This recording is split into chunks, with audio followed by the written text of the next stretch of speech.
Good afternoon. My name is Ashley Scott, and I will be sharing a narrative speech with you all today. Have you ever had a family member or a loved one get in an accident before? This story is about a time where I was in an accident myself.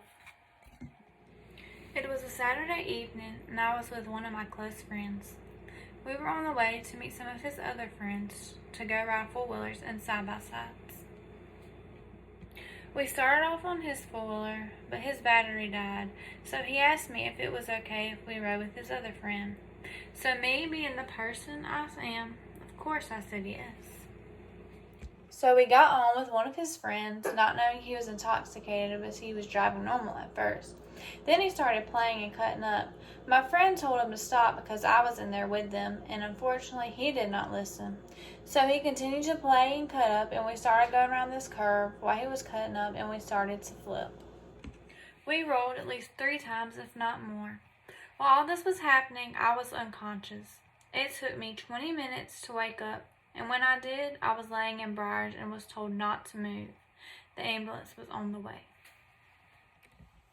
Once the ambulance got there, they put a collar on my neck and got me out and put me on the stretcher.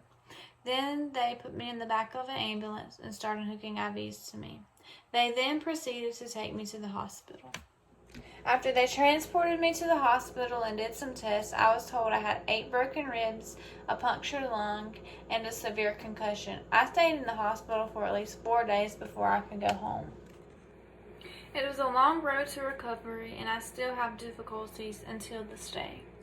If you didn't get anything out of this speech, I just want you to remember one thing.